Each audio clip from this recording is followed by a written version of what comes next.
Assalamualaikum warahmatullahi wabarakatuh. Bismillah, alhamdulillah, wassalatu wassalamu ala rasulillah wa ala alihi wa sahbihi wa mawalah, wala haula wala quwata illa billah, amma ba'du. Yang saya hormati segenap para alim ulama, para warga Nahdien Nahdiyat, para sahabat Ansor, Banser, Rijalul Ansor dimanapun panjenengan semua berada. Semoga kita ditakdirkan oleh Allah menjadi kader pejuang aswaja Islam ala ahlu sunnah wal jamaah, istiqomah sampai yaumul qiyamah. Amin ya rabbal alamin. Dalam kesempatan ini biasanya saya dalil mengenai dalam kitab atau hadis. Ini saya akan sedikit mengulas mengenai betapa Indonesia sangat mendapatkan anugerah yang luar biasa mempunyai Pancasila. Karena ideologi Pancasila ini tidak dimiliki oleh negara-negara lain. Ini akan saya bandingkan bagaimana Pancasila dengan negara-negara lain. Kenapa kita harus bersyukur punya Pancasila dan perkembangan negara-negara lain yang tidak punya Pancasila. Di dalam Pancasila itu kita tidak akan menemukan teks agama di dalamnya. Semua karena kesepakatan. Jadi ada teks dalam agama, baik agama apapun, Islam, bahkan yang mayoritas Islam sekalipun, Kristen, Hindu, Buddha, itu tidak ada perwakilan teks di dalamnya. Maka ketika ada tambahan, ketuhanan yang Maha Esa, kemudian ada tambahan, dan melakukan syariat Islam bagi para pemeluknya, itu dihapus. Karena itu sudah membela satu agama, mengarah ke sana, maka berpotensi Indonesia akan dipimpin hanya oleh orang Islam saja, dan orang Islam akan menguasai. Padahal yang memerdekakan Indonesia, apakah hanya orang Islam? Tidak. Ada orang Nasrani, ada orang Yahudi, ada orang Hindu, Buddha. Karena ini cinta tanah air. Problemnya bukan konflik agama, tapi sumber daya alam, sumber daya manusianya. Maka membela tanah air termasuk perjuangan dan diperintahkan oleh Rasul. Madinah ketika diserang, maka yang disyariatkan Rasul memerintahkan perang itu hanya penduduk Madinah, bukan hanya Islam, tetapi bahkan Yahudi diperintah wajib. Kalau kamu ingin damai, kalau kamu ingin beribadah di sini ya silahkan, tapi harus berani berperang. Seperti itu. Orang kalau mau damai, maka harus siap berperang. Man arada sulha fasta'id lil harbi. Kalau orang ingin damai, maka dia harus berperang. Nah, kita berperang semua saat itu. Ada Islam, ada Kristen, ada Buddha. Loh, kita belajar seperti Banser, Ansor. Ini sedikit membahas tentang Banser, Ansor. Kenapa kita harus ada atraksi kuat-kuatan otot, ada pelatihan, ada edukasi. Orang di luar Banser pasti mengira, loh itu mau perang di mana itu orang Banser, orang Ansor. Loh, kita tidak mau perang. Kita menyediakan alatnya perang agar kita berdamai. Contoh.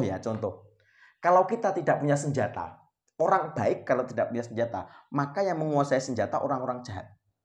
Kalau orang jahat menguasai senjata, maka akan tidak ada kita itu tidak punya nilai tawar untuk berdamai. Kita punya nuklir, negara A punya nuklir, B punya nuklir, kita juga punya nuklir. Kita bisa gencatan senjata kok.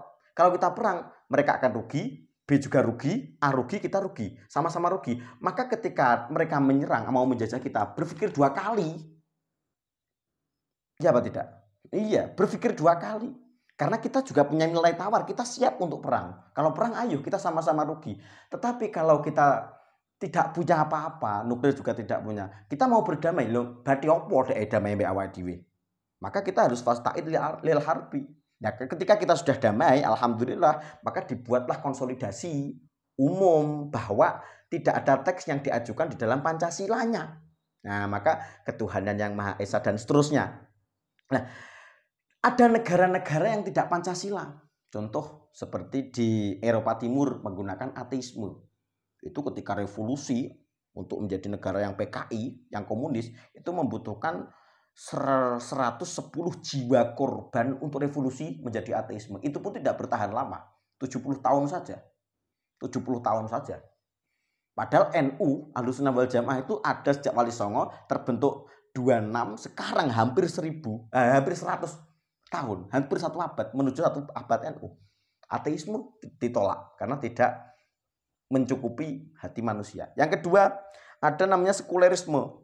itu terjadi di Eropa bagian barat. Orang-orang barat itu melepas pemikiran sekularisme, artinya agama dan negara berjalan sendiri-sendiri, tidak beriringan. Akhirnya norma-norma agama yang tergerus. Orang di sana bisa seks bebas, kemudian bisa menikah sesama jenis, laki-laki sama laki-laki, perempuan sama perempuan. Duh, saya mikir agama apa yang memperbolehkan itu, seks bebas di pinggir jalan. Tapi kalau disanksi tidak bisa, karena atas dasar hak asasi manusia, dan itu merusak moral. Tentunya agama tidak ada, maka sekularisme tidak cocok. Yang terakhir, monoagama dalam sebuah negara, contoh Timur Tengah. Timur Tengah brandnya itu adalah agama Islam. Agama Islam itu menjadi brand utama undang-undang dalam Timur Tengah. Maka ada banyak negara Timur Tengah dan itu semuanya atas nama Islam semua.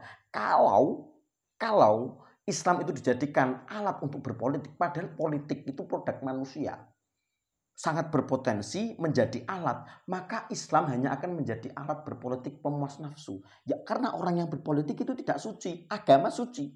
Agamanya suci, orang yang berpolitik tidak. Akhirnya orang bisa membunuh sesama temannya atas nama agama. Bashar Assad dikecam sebagai musuh Islam, ada Gaddafi, ada Saddam Hussein. Maka yang benar adalah sekarang kita punya Pancasila, di mana teksnya agama tidak dinaikkan, tapi nilai-nilai universal dari semua agama diangkat. Dan itu kita bisa beriring-iringan semua dan damai. Maka alhamdulillah kita punya Pancasila, maka kita harus bersyukur bahwa yang menciptakan dan pemikiran Pancasila tidak hanya orang-orang nasionalis, tapi para kiai, para ulama. Maka semboyan hubbul watan minal iman itu adalah harga mati. Cukup sekian dari saya. Wassalamualaikum warahmatullahi wabarakatuh.